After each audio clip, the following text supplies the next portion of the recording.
Hello बच्चों, जैसा कि आपका 22 फरवरी को बोर्ड का एग्जाम है बिजनेस स्टडीज का, तो उसके लिए मैं एक रिवीजन वीडियो छोटी सी लेकर आई हूँ प्रिंसिपल्स ऑफ मैनेजमेंट की, जिसके अंदर आप हर प्रिंसिपल को एग्जांपल के साथ समझेंगे। तो अगर हमारा फर्स्ट प्रिंसिपल हम देखें, डिवीजन ऑफ वर्क, ये कहता है कि आप अपने काम को ऐसे बांटो जो जिसके अंदर स्पेशलाइज्ड है वो वही करे। जैसे मैंने इसमें एग्जाम्पल लिया, एक कार का जो इंजन होता है, जो उसको पेंट करता है, जो उसका इंटीरियर सेट करता है, जो पूरी कार को पूरा सेट करता है और आखिरी में जो उसकी क्वालिटी चेक करता है, वो वही काम करे जो जिसके अंदर स्पेशलाइज्ड है। जो हमारा second principle authority and responsibility, authority बोलता है कि हमने आपको क्या दिया है, हमने आपको पावर दिया कमांड करने की। और रिस्पॉन्सिबिलिटी क्या होता है कि अगर हमने आपको कोई ड्यूटी दिया तो क्यों दिया, कोई जो टास्क है उसको आपको परफॉर्म करना है। तो इसके अंदर हमने एग्जांपल लिया है कि जो प्रोजेक्ट मैनेजर है, उसको कोई काम मिला है तो उसको एक रिस्पॉन्सिबिलिटी मिली है, तो उसको अथॉरिटी भी मिलनी चाहिए, कि पावर मिलनी चाहिए कि जितनी भी टीम लीडर्स है वो उनकी हेल्प से काम पूरा करवा सके। तो इन दोनों के बीच में क्या होना चाहिए, एक बैलेंस होना चाहिए अथॉरिटी और रिस्पॉन्सिबिलिटी के बीच में। जो हमारा थर्ड प्रिंसिपल है डिसिप्लिन, ये कहता है कि आपकी ऑर्गेनाइजेशन के अंदर जो हर काम है बहुत ज्यादा डिसिप्लिन इन द सेंस एक सिस्टमेटिक वे में होना चाहिए। कैसे, अगर फॉर एग्जांपल अगर इंप्लॉइज है वो काम पे टाइम पे आएंगे, तो टाइम पे आएंगे तो वो स्मूथली वर्क होगा ऑर्गेनाइजेशन में, और अगर स्मूथली वर्क होगा तो प्रोडक्टिविटी बढ़ेगी, इफिशियंट होगा सब कुछ। जो हमारा फोर्थ प्रिंसिपल है यूनिटी ऑफ कमांड, ये कहता है कि आपका सिर्फ एक ही बॉस होना चाहिए। अगर आपको ऑर्डर मिल रहे हैं तो वो एक ही बॉस से मिलने चाहिए। अगर आपको अलग अलग बॉस अलग अलग ऑर्डर्स देंगे तो इससे क्या होगा, कॉन्फ्लिक्ट बढ़ सकता है, कंफ्यूजन बढ़ सकता है। तो इसमें एग्जांपल लिया, आपका सीईओ है और दो मैनेजर्स है, दोनों मैनेजर्स इंप्लॉय को अगर कुछ कह रहे हैं करने के लिए तो उसकी कंफ्यूजन बढ़ेगी। तो हमें सिर्फ एक ही मैनेजर से एक बार में एक ही ऑर्डर लेना चाहिए। फिफ्थ क्या कहता है, यूनिटी ऑफ डायरेक्शन, ये कहता है कि जितने भी ऑर्गेनाइजेशन के अंदर मेंबर्स हैं उन सबका एक ही डायरेक्शन होना चाहिए, एक ही गोल होना चाहिए। जैसे अगर हमारा सीईओ है और अलग अलग मैनेजर्स है तो अलग अलग डिपार्टमेंट है, बट स्टिल इनका एक ही गोल है। क्या गोल है, कि इनको नंबर 1 ऑर्गेनाइजेशन बनना है मार्केट की। जो हमारा सिक्स प्रिंसिपल है ये कहता है सबऑर्डिनेशन ऑफ इंडिविजुअल इंटरेस्ट, कि हमें जो भी हमारे जो पर्सोनल्स है हमारे ऑर्गेनाइजेशन के अंदर इंप्लॉइज है, इन सबका इंटरेस्ट पहले होना चाहिए। कौन सा, ऑर्गेनाइजेशन का। इनका सेल्फ इंटरेस्ट बाद में होना चाहिए। अगर सीईओ ने कोई भी ऑर्गेनाइजेशन का गोल या इंटरेस्ट सेट किया है तो हर एम्प्लॉय की ड्यूटी है पहले वो उसको प्रायोरिटी दे, बाद में वो जो उसका सेल्फ इंटरेस्ट है वो उसको प्रायोरिटी दे। जो हमारा सेवंथ प्रिंसिपल है रेम्यूनरेशन, ये कहता है कि अगर आपके ऑर्गेनाइजेशन के अंदर प्रॉफिट्स हो रहे हैं तो आप इंप्लॉयज को टाइम पे सैलरी दे, बोनस दे, इनिशिएटिव दे और क्या रिकॉग्निशन दे। इसका मतलब ये है कि अगर आप इंप्लॉयज को ये सब टाइम पे देंगे, बोनस देंगे एंड उनको एक पहचान देंगे, तो क्या होगा, इंप्लॉय हैप्पी होगा। अगर इंप्लॉय हैप्पी होगा तो प्रोडक्टिविटी बढ़ेगी, प्रोडक्टिविटी बढ़ेगी तो क्या है, ऑर्गेनाइजेशन की ग्रोथ बढ़ेगी। जो हमारा 8 प्रिंसिपल है सेंट्रलाइजेशन एंड डिसेंट्रलाइजेशन, ये कहता है, जो हमारा पहला है सेंट्रलाइजेशन, हमारे 3 पार्ट होते हैं ऑर्गेनाइजेशन के, टॉप, मिडल, लोअर।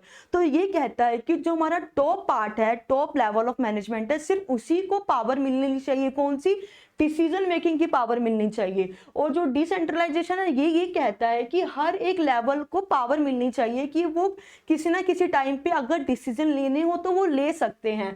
लेकिन जो सेंट्रलाइजेशन होता है इसमें ये होता है कि काम धीरे धीरे होता है बट ऑर्गेनाइज्ड होता है। लेकिन डिसेंट्रलाइजेशन में क्या होता है, काम तो तेज हो रहा होता है और वो इफिशियंट भी हो रहा होता है। तो देखा जाए दोनों अच्छे हैं। जो हमारा 9 प्रिंसिपल है स्केलर चैन, ये कहता है कि जो ऑर्डर्स है ना वो सीक्वेंस में चलने चाहिए। अगर सीईओ ने कोई ऑर्डर दिया है तो वो मैनेजर के पास जाएगा, मैनेजर ने दिया है तो नीचे टीम लीडर के पास जाएगा, टीम लीडर ने दिया तो वो इंप्लॉय के पास जाएगा। तो इसमें एक फंडा होता है बीच में कि गैंग प्लैंक का, ये कहता है कि अगर किसी इंप्लॉय को जरूरत है, कुछ बात करनी है, कोई जरूरत है, वो अलग डिपार्टमेंट के बट सेम लेवल पे, अलग डिपार्टमेंट भी बट सेम लेवल के एम्प्लॉय से बात कर सकता है। बट ऐसा नहीं हो सकता है कि यहाँ का टीम लीडर जाके सीधा वहां पे मैनेजर में चले जाए। बट नहीं, अगर किसी एम्प्लॉय को जरूरत है वो डिफरेंट डिपार्टमेंट के एम्प्लॉय के पास जाके हेल्प ले सकता है। अगर टीम लीडर को जरूरत है तो डिफरेंट डिपार्टमेंट के बट सेम लेवल पे टीम लीडर के पास जाके हेल्प ले सकता है।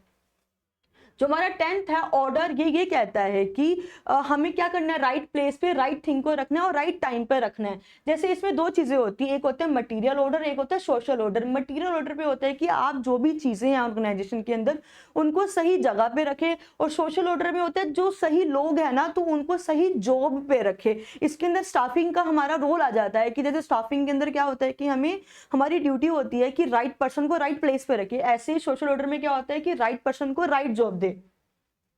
11th क्या हो जाता है हमारा, इक्विटी। इक्विटी क्या बोलता है, एक होता है इक्वालिटी, एक होता है इक्विटी। इक्विटी बोलता है कि इसके अंदर क्या होना चाहिए, फेयर ट्रीटमेंट होना चाहिए, इक्वल हमें अपॉर्चुनिटीज मिलनी चाहिए और रिस्पेक्ट मिलनी चाहिए, जस्टिस मिलना चाहिए। इसमें क्या होता है, हमें बिल्कुल भी भेदभाव नहीं करने चाहिए अपने ऑर्गेनाइजेशन के अंदर, ना उनके रंग रूप लेके, ना उनका कुछ भी लेके, कल्चर लेके कुछ हमें नहीं करना चाहिए। सबको इक्वल अपॉर्चुनिटीज मिलनी चाहिए, किसके अंदर, इक्वालिटी के अंदर, इक्विटी के अंदर। फिर है स्टेबिलिटी एंड पर्सोनल। इसमें क्या होता है, हर एम्प्लॉय को हमें क्या करना चाहिए, जॉब सिक्योरिटी देना चाहिए और क्या उनको कैरियर में ग्रोथ देनी चाहिए। अगर एम्प्लॉय अगर हमारे ऑर्गेनाइजेशन में आया है तो हमें उनको अपॉर्चुनिटी देना चाहिए कि वो धीरे धीरे प्रमोट हो।